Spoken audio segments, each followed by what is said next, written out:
In the short amount of time the Porsche Macan has been on sale in the US, it's quickly climbed Porsche's sales charts and is now the second best-selling model behind the Porsche Cayenne SUV. Now the Macan comes in two flavors, the S and the Turbo, and we're here with the Macan S.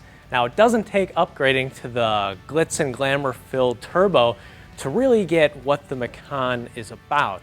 And in this $70,000 model, there's a lot to like. The Macan may be the little brother to the larger Cayenne, but little doesn't mean inexpensive. You're not going to find too many out there at the starting price of $53,000.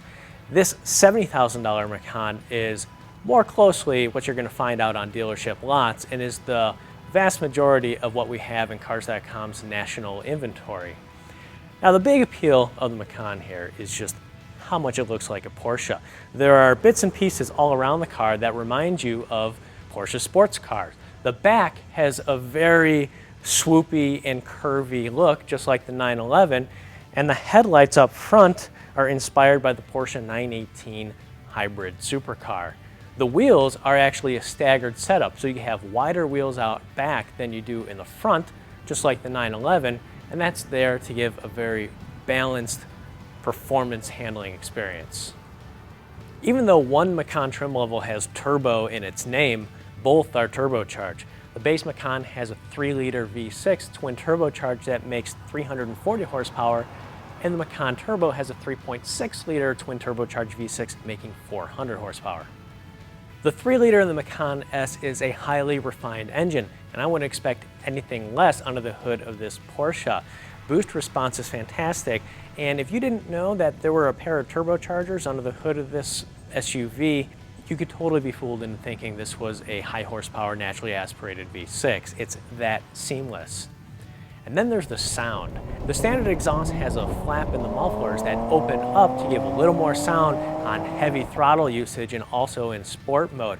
It's just a little bit louder, but with the windows down, you really hear that signature Porsche sound.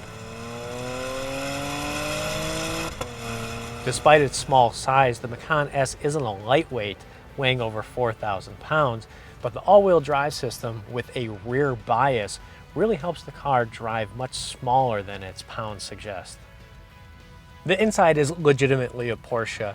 You have that sports car feeling with the red leather seats on this model. They're optional, as well as the stitching and the overall materials. There's aluminum and leather, and it all just feels very Porsche-like, especially in the design. The gauge cluster, you have a big tachometer in the middle with a digital speedometer and then a speedometer analog off to the side. And you also have the signature analog clock right in the middle of the dashboard. Another Porsche characteristic carried over from some of its other models is this massive center console with so many buttons. There are 29 buttons alone just right here in the center console. And I don't totally hate it. I kind of like it actually. There aren't menu shortcuts in the touchscreen that you have to get through multiple pages to choose something. Everything is just right out in the open. It's nice having everything at your fingertips. There are over $12,000 of optional equipment on the inside of this Macan S. There's the infotainment package, the Premium Package Plus, as well as a heated steering wheel.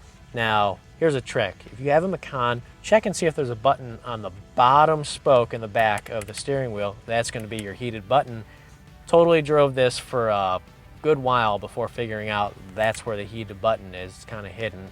This also has heated rear seats, a panoramic sunroof, and blind spot monitoring. There's not much else I would want on the inside of this Macan. The utility portion of this Porsche sport utility vehicle is somewhat lacking in the back seat and cargo area. There's not as much room here as you'd find in a BMW X6 or Mercedes-Benz GLE class coupe. It's hard to get into with the small rear opening, and once you're in, you're crammed in here. The seat's positioned where I would sit, and there's not a whole lot of room to spare, plus my knees are in an uncomfortably high position. There's this big center hump that keeps things restricted in the feet area, and the panoramic sunroof takes up space too. Overall, there's just not a whole lot of comfort to be found in the Macan's back seat. An aggressively sloped rear roofline does cut down on overall cargo height, but it's fairly wide, and Porsche gives you a standard power rear liftgate.